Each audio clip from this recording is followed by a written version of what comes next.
Shalom amigos, estamos con una vez más con otra parashá. Esta es la Ba'et Hanan, la parashá número 45, la segunda del libro de Devarim.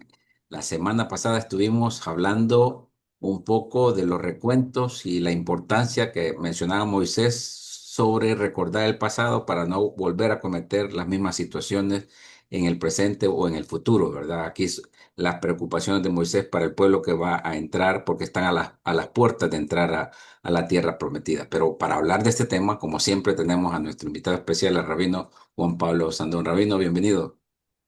¿Qué tal, Rudy? ¿Cómo estás? Un placer estar aquí contigo y con todos los que nos siguen una semana más. Como vos decías, para Bat Hanam, muchos temas, muy importante esta para allá, así que nos metemos cuanto antes de lleno. Sí, a mí me gusta mucho este libro porque es un recuento. Decíamos, Devarim significa recuento, es decir, Moisés está recordándoles al pueblo todas las situaciones que pasaron, lo importante de recordarlo para no volver a repetir las situaciones. Y decíamos varias cosas también, Rabino. Decíamos que para entrar a la promesa es importante no quejarse, tener un propósito, ser confiado, tener valor, no tener miedo, ir con la esperanza y con la convicción o la confianza de que Dios va con uno, ¿verdad? Eso Ujú.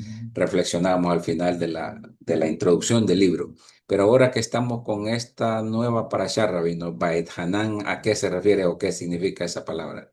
Bueno, esto tiene que ver con el tema de implorar, ¿no? De pedir, de solicitar a Dios. Recordemos una vez más que todo este libro es un gran discurso de Moisés para la nueva generación. La generación que salió de Egipto murió en el desierto. Todos estos son todos jovencitos y jóvenes que nacieron al caminar de los 40 años por el desierto. ¿Sí? Y Moshe le va relatando o re-relatando nuevamente la historia, ¿no? Entonces, bueno, acá habla del perdón, de la imploración que hizo Moshe a Adonai, a Dios, ¿sí? Justamente en el caso de, bueno, distintas situaciones que se dieron en el desierto con la generación anterior, quejas, peleas, reclamos, etcétera, ¿no?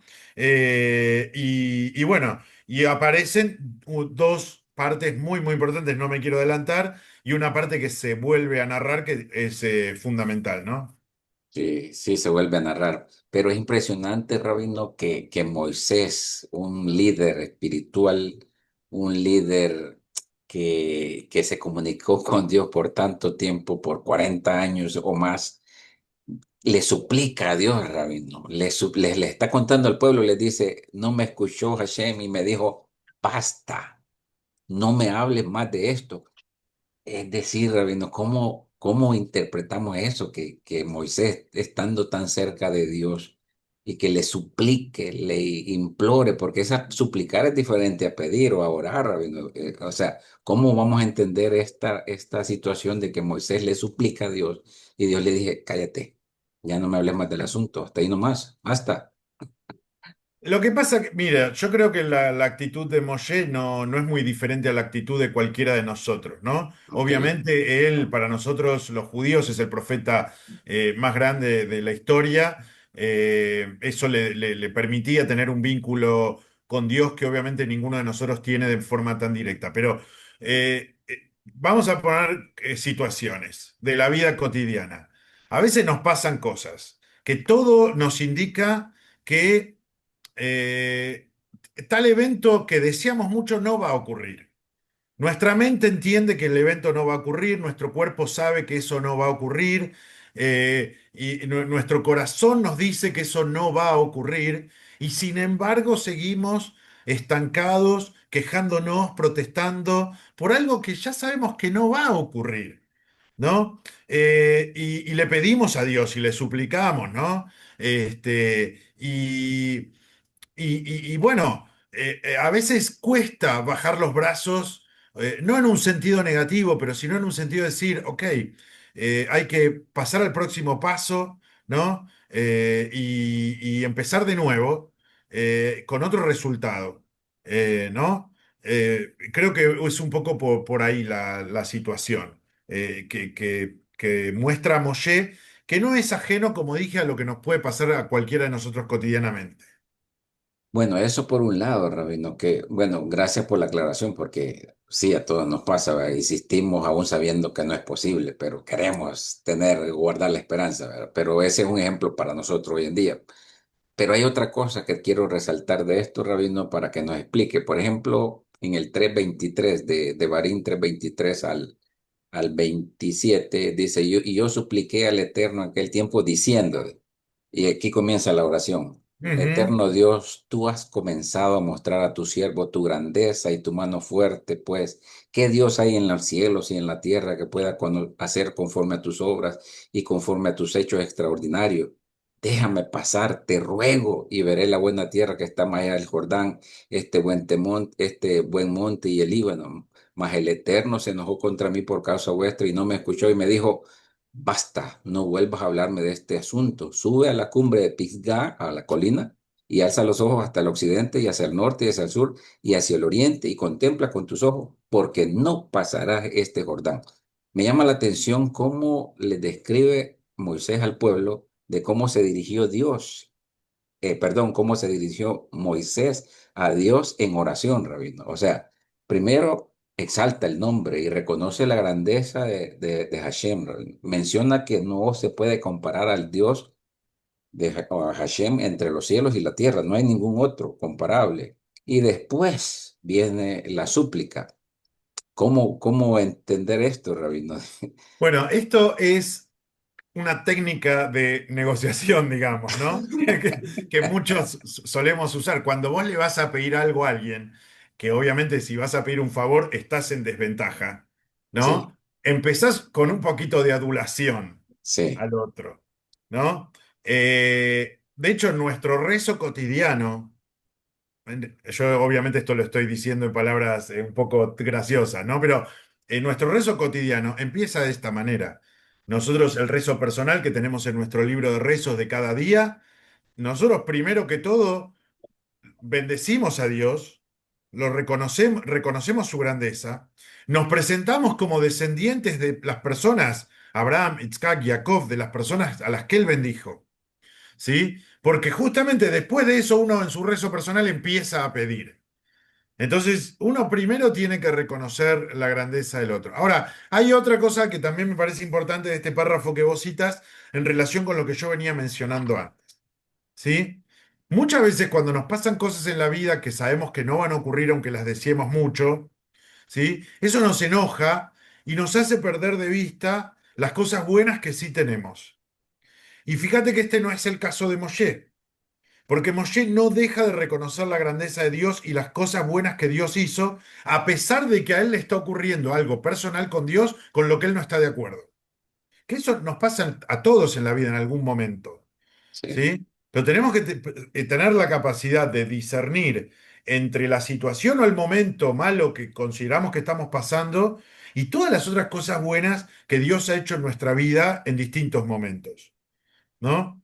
Hay personas que porque le pasa algo malo, trágico, tremendo, se enojan y se pelean con Dios definitivamente, perdiendo de vista un montón de otras cosas buenas que sí le han ocurrido, ¿no? Entonces hay que saber mantener ese equilibrio porque no podemos tener una relación con Dios en donde las cosas buenas que nos pasan son responsabilidad nuestra y las cosas malas que nos pasan son culpa de Dios. No es justo, digamos, ese sí, trato. exactamente. Interesante, Rabino. Bueno, aquí es de entonces de darle la importancia o el valor a la oración, ¿verdad, Rabino? Porque Moshe, a pesar de haber sido rechazado, oró con humildad. Es decir, reconoció, a pesar de que no estaba de acuerdo, pero reconoció la grandeza y el poder de Dios. Pero insistió, Rabino.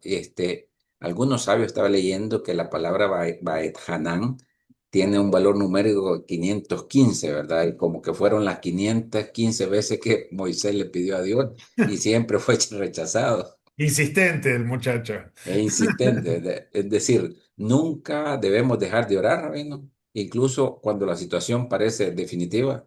No, nunca hay que dejar de orar, nunca hay que dejar de orar. No sé, Quizás el caso más tremendo que uno puede poner es cuando uno ya sabe que una persona va directo hacia la muerte, que los médicos dicen que no hay nada más por hacer, que ya uno siente que no hay nada más en lo que pueda aportar, pero uno no deja de orar. Quizás no para que no para que se cure, porque por lo menos en la tradición judía no tenemos permitido rezar por imposibles, ¿no?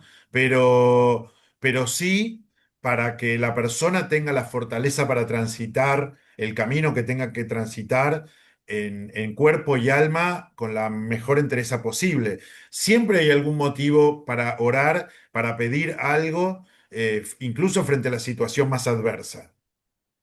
Perfecto, perfecto, gracias. Bueno, pasemos a otro punto, otro apartado de esta parashá que dice que Moisés le insiste en el pueblo en obedecer la Torá, Rabino, en obedecer los mandamientos, sin añadir ni quitar nada. Sí. ¿Verdad? Les recuerda todo lo que pasó en el monte Sinaí, donde recibieron la Torá y les advierte contra la idolatría, etcétera, ¿verdad? Y dice, y ahora, oh Israel, escucha los estatutos y los juicios que os enseño a fin de observarlos, para que viváis y entréis a heredar la tierra del Eterno vuestro Dios da. No añadiréis a la palabra que yo mando, ni disminuiréis de ella. Y también dice, y los guardaréis y los cumpliréis, porque en esto consistirá vuestra sabiduría y vuestra inteligencia a los ojos de las naciones.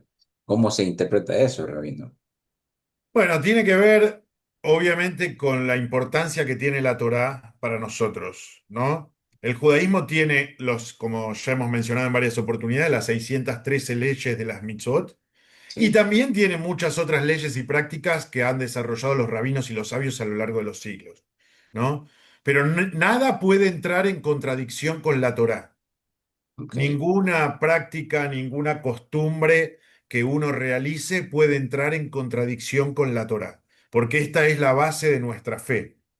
Y obviamente, bueno, la Torá es bien gráfica en este sentido, no se le puede agregar, no se le puede sacar. Para nosotros, cada palabra, incluso cada letra de la Torá, tiene un significado y tiene un valor, ¿no? No un valor numérico, que eso se ocupa la gematria, sino un valor en sí mismo, ¿no? Con un peso propio. ¿Sí?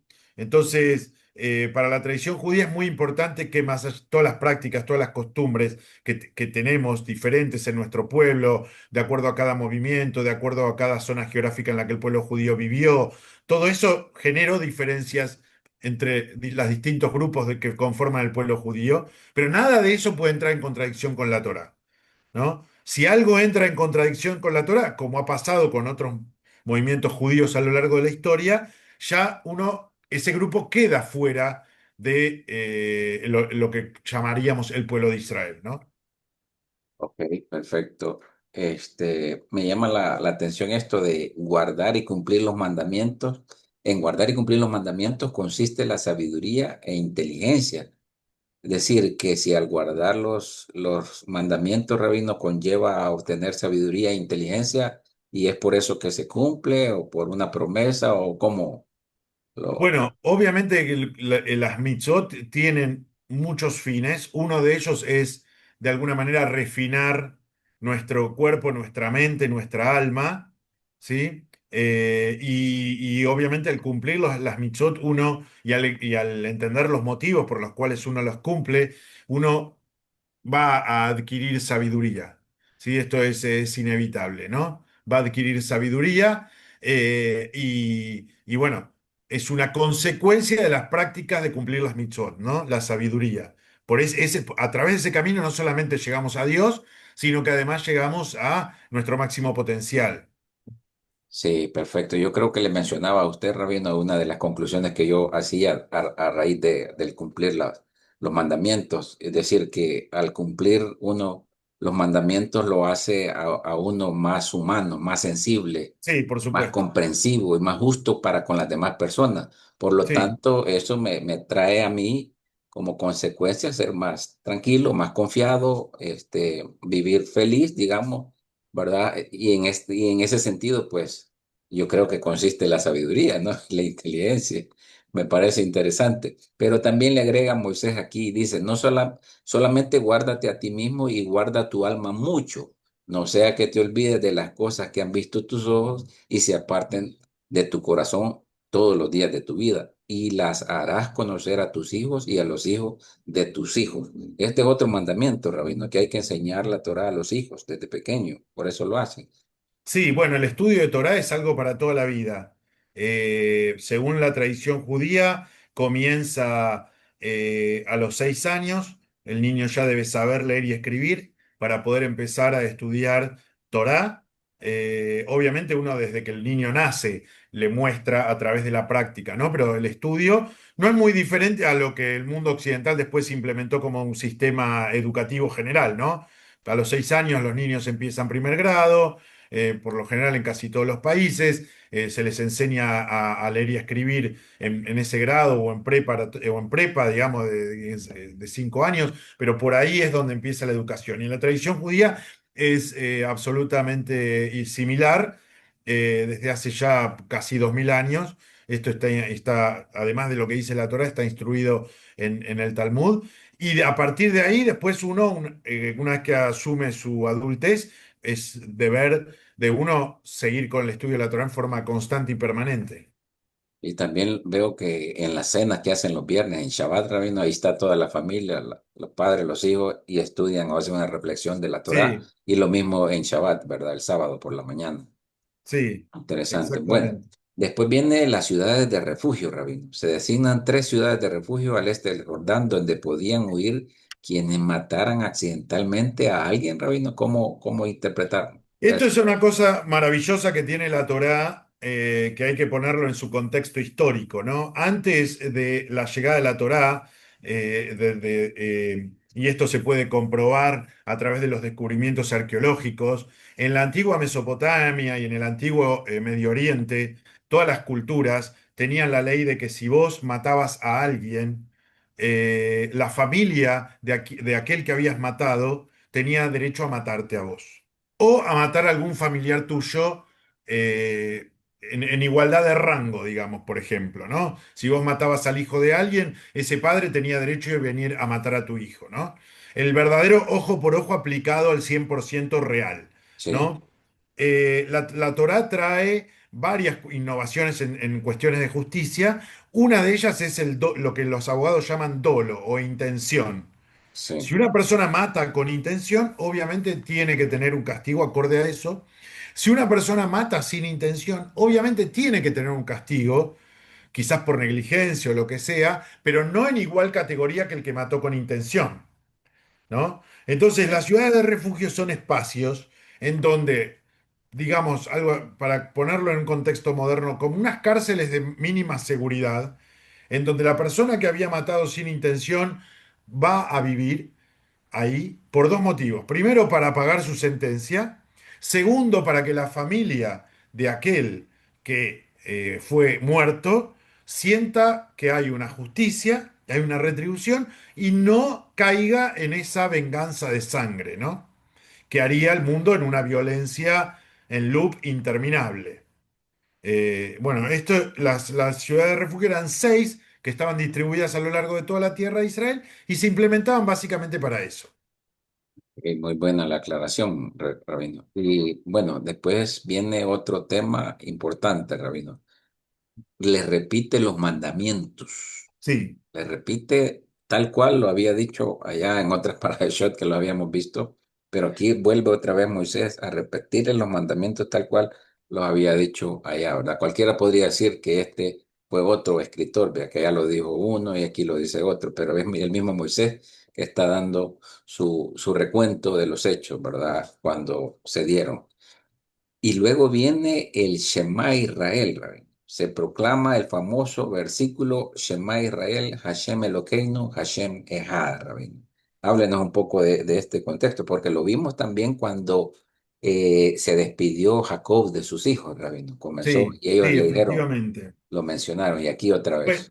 este es probablemente para nosotros los judíos, diría el versículo más importante de la Torá en cuanto a lo que tiene que ver con lo teológico, con la fe y con la práctica, ¿sí? Por varios motivos.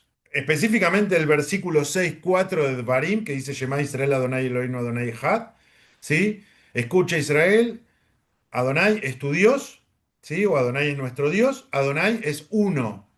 ¿sí? Este versículo nos trae una mitzvah que es la de creer en la unicidad de Dios. Dios es uno, no es divisible, no es corpóreo, ¿sí? Porque una cosa que es corpórea puede tener más de una parte o puede dividirse, ¿sí? Algo que no es corpóreo no puede dividirse, ¿sí? Entonces, la unicidad de Dios es una mitzvah que se desprende de creer en la unicidad de Dios es una mitzvah que se desprende de este versículo, y nosotros lo rezamos todos los días 3 veces por día, en nuestros rezos de la noche, de la mañana y de la tarde. Se reza el Shema Israel, ¿sí? Que además viene acompañado de 3 párrafos, y el primero de ellos es justamente el que está a continuación, hasta el versículo 9 de toda esta parte, y de ahí se desprenden varias mitzvot, ¿sí? El precepto de amar a Dios, ¿sí? Porque justamente ese párrafo comienza diciendo, amarás a Dios con todo tu corazón, con todo tu ser y con todas tus fuerzas, se suele traducir, ¿sí? La palabra meodeja en hebreo es un poquito más compleja que eso, incluye muchas cuestiones, pero vamos a dejarlo en esos términos para no extendernos demasiado, ¿sí? Después viene el precepto de estudiar Torá, que si bien ya lo mencionamos, como vos Sí, bien decías, ¿sí? En el versículo 7, en el versículo 6 y 7, dice, estas palabras que yo te ordeno hoy estarán en tu corazón, ¿sí? El corazón es la guía que nos lleva a profundizar en la Torá, y las enseñarás a tus hijos, ¿sí? Y hablarás de ellas cuando te sientes en tu casa, cuando andes por el camino y al acostarte y al levantarte, en todo momento, ¿sí? Tanto en forma privada como en forma pública, a la mañana y a la noche, o a la noche y a la mañana, de acuerdo al orden del día hebreo, ¿sí? Y entonces, bueno, el estudio de la Torá.